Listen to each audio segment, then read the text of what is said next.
নওগাঁয় যানজটের দুর্ভোগ কমাতে ৪ লেন সড়ক নির্মাণের কাজ শুরু হচ্ছে এবছরই। এজন্য আনুষঙ্গিক প্রক্রিয়া ৮০% শেষ করেছে সড়ক ও জনপথ বিভাগ। সড়ক ও সেতুর নকশা চূড়ান্ত। প্রস্তাবিত প্রকল্পের খরচ ধরা হয়েছে প্রায় ১,৮০০ কোটি টাকা।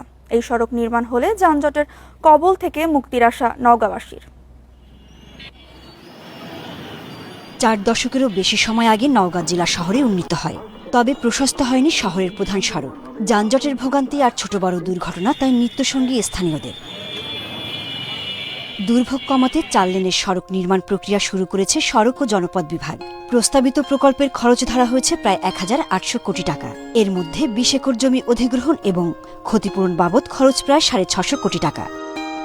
৪ লেনের রাস্তা নির্মাণ হলে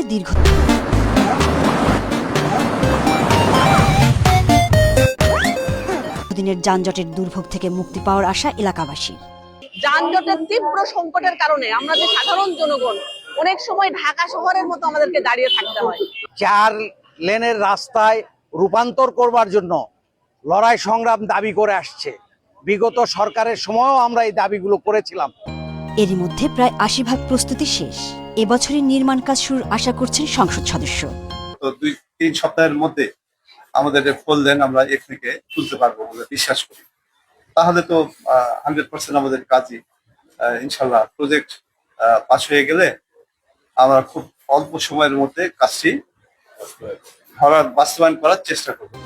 সান্তাহার ঢাকা মোড় থেকে আব্দুল জলিল চত্বর পর্যন্ত ৯.৫ কিলোমিটার সড়ক ৪ লেন হচ্ছে। প্রকল্পের আওতায় নদীর উপর নির্মাণ করা হবে ৮০ ফুট প্রশস্ত সেতু। আরো কিছু অবজারভেশন আছে, তো সেগুলো নিয়ে আমরা কাজ করতেছি। আমরা আশা করতেছি, আমরা ডিসি অফিসকে অলরেডি চিঠিও দিয়েছি যে তারা যেন আমাদেরকে হালনাগাদ তথ্যটা দেয় ভূমি। তো এটা পেয়ে গেলে আমরা আবার পুনর্গঠিত করে ডিপিটা প্রেরণ করতে পারবো বলে আশা করতেছি।